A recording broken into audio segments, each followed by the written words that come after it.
Diaspora Africa Relations, and my guest this morning is His Royal Majesty Rex Timothy Elisha McPherson. You can call him the first or the sixth. And I've also been joined by Ambassador Professor Hugh. He is with Vanuatu, right? Good morning, gentlemen.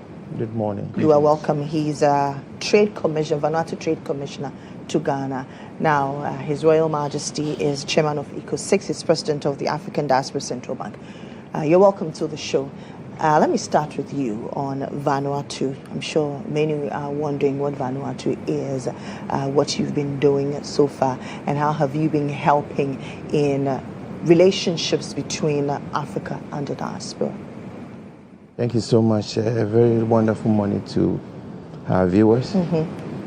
Let me use the opportunity to bring greetings from the Republic of Vanuatu, and also to extend greetings to our President, our Prime Minister, and then our Minister of Foreign Affairs, under whose directions I work.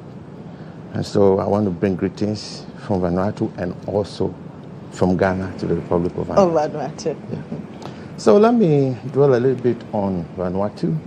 Vanuatu is a small nation in the South Pacific.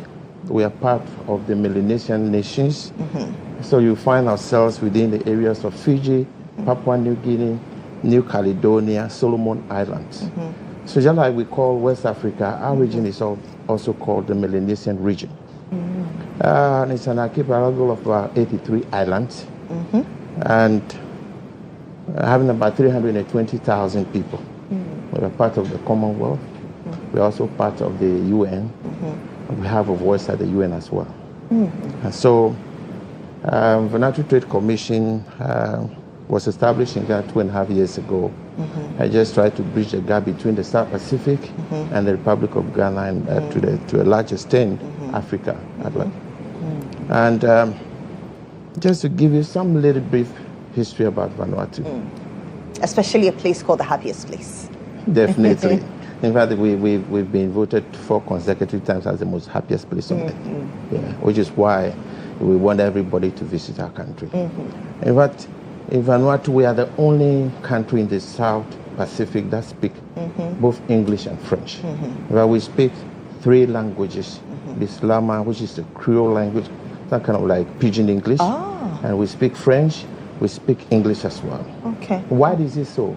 Because we pay allegiance to 2 nations, France and the United Kingdom. They actually colonized us until 1980, when we decided to actually have our independence. And so we used to be called the New Hybrides. But when we discovered and we gained independence, the name was changed from New Hybrides to what? Vanuatu. Vanuatu simply means land of ours forever. Our land so forever. Once you claim the land. Yes, it's forever. Our land forever. And so that's just a brief history about Vanuatu. And so our curriculum is both English and French. Let's talk about the Trade Commission in Ghana, and how has the relationship been over the years? What has the 2 nations, Vanuatu and Ghana, been able to achieve? Yes, it's been an awesome experience so far. Ever since the Trade Commission was established 2.5 years ago, we have been able to champion the cause of what Vanuatu wants to do with Africa. In fact, there had not been any statistical data of trade between Vanuatu and Africa. But ever since this office was established, we've been able to champion that cause. In fact, I can say that in Ghana now, a lot of people are hearing the name Vanuatu. A lot of people are visiting Vanuatu. Interestingly, I had never heard, but I mean, just doing a little reading now, I realized that it's a place I definitely want to be. Yeah. In fact, our mantra is, in Vanuatu, you see everyone having a well-lived life instead of worked life. And so you seldom see poor and rich people. In fact, it's a deliberate plan by government. So you see everybody, having this kind of tie and dye, shirts on most of the time. And why it is one of the most happiest places, because you see during lunchtime everybody comes out to have quality life. And so you are not likely to see what we see here. We are always working. But in Vanuatu, we don't live to work, but we just work to live. That's quite interesting. I'm sure a lot of people are wondering what opportunities there are for them when they come to Vanuatu. I'll come to you to answer that. But let's go to the African Diaspora Central Bank. When was it established? What's been your successes over the years? And what are you looking forward to making in Ghana especially? First of all, thank you and greetings of the day to you. The African Diaspora Central Bank was established back in 2021. And of course, as the newest regional monetary authority on the block, when it comes to talking about our headways, today, as a matter of fact, we stand as the issuer of the most transformative trade instrument in the world, which is our AKL Lumi. In terms of our engagement, not only in Ghana, but across the continent of Africa and the Diaspora 6 region, obviously the African Diaspora Central Bank stands as a transformative regional monetary authority that delivers a monetary instrument that is capable of building the bridge between the continent as a tradable currency on the continent and interfacing with the diaspora as the 6th region of Africa. How does the ECO-6, how do you marry that with the African Diaspora Bank? Well, first of all, the African Diaspora Central Bank is actually the regional monetary authority of ECO-6. So ECO-6 stands for the Economic Community of States, Nations, Territories, and Realms of the African Diaspora 6th region, or simply stated, the Economic Community of the 6th region. And of course, what we understood in creating ECO-6, which was established in 2019, is that you can't really talk about a regional economic community without having a monetary authority to deliver your economic objectives as a community. And so the African Diaspora Central Bank stands centrifugal within the deliverance of a monetary framework and structure for the economic bloc.